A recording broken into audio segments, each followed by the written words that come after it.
Hello guys, ஒரு குட்டி mini விளாக்குள்ளே போகலாமா? வாங்க போகலாம்.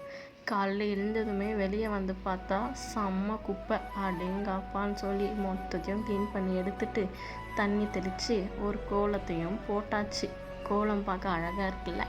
ஸோ நான் அந்த போட்டேன். அந்த கோலத்தையும் போட்டு சமைக்க இறங்கியாச்சு. ஒரு டம்ளர் அரிசி போட்டு தண்ணி ஊற்றி நல்லா கழுவியும் எடுத்துக்கிட்டாச்சு. சாப்பாட்டில் அரிசி நல்லா கழுவி எடுத்து அதுக்கு 2 டம்ளர் தண்ணி ஊற்றி குக்கரை வச்சாச்சு. இப்போ வெங்காயம் தக்காளி எடுத்து கட் பண்ணி எடுத்துக்கலாம். நம்ம இப்போ செய்ய போகிறது திக்கான மோர் குழம்பு. அதுக்கு கொஞ்சம் எண்ணெயை ஊற்றி கொஞ்சம் கடுகு போட்டு அது பொரிஞ்சக்கப்புறம் கொஞ்சம் கடலப்பருப்பை போட்டு கொஞ்சம் நேரம் நல்லா வதக்கிக்கலாம். அதுக்கப்புறம் கருவேப்பிலை காஞ்ச மிளகாவையும் போட்டு நல்லா வதக்கிக்கிட்டு நம்ம கட் பண்ணி வச்சுருக்க வெங்காயத்தையும் போட்டு கொஞ்சம் நல்லா வதக்கிக்கலாம். அது வதங்கின பேர் கொஞ்சமாக மஞ்சத்தூளையும் போட்டுக்கலாம். கொஞ்சம் மஞ்சத்தூள் கீழே செதறிடுச்சு. மஞ்சத்தூளை போட்டு நல்லா வதக்கிட்டு அதை ஆஃப் பண்ணிவிட்டு நம்ம மோரில் அதை ஊற்றிடலாம். மோர் கொஞ்சம் உப்பு போட்டு மோர் நல்லா கலந்து விட்டுடலாம். இந்த தயிர் கொஞ்சம் கெட்டி கன்சிஸ்டன்சியாக இருந்தால் தான் கொஞ்சம் சாப்பிட நல்லாயிருக்கும். ஸோ அதை இப்போது தயிரில் போட்டு மிக்ஸ் பண்ணிக்கலாம்.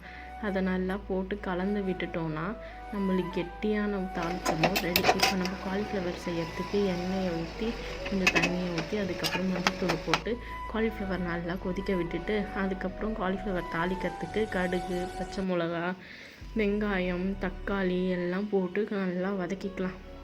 நல்லா வதக்கிட்டோன்னா அது அப்போ தான் அதோட பச்சை வாசனை போகும். ஸோ மஞ்சத்தூள்லாம் போட்டு நல்லா வதக்கி நம்ம வேக வச்சு எடுத்துருக்க காலிஃப்ளவரையும் போட்டு நல்லா வதக்கிக்கலாம். அதுக்குள்ளே குக்கரும் விசில் வந்துடுச்சு. அதுக்கப்புறம் கொஞ்சம் மிளகாத்தூளும் போட்டு நல்லா வதக்கிக்கலாம்.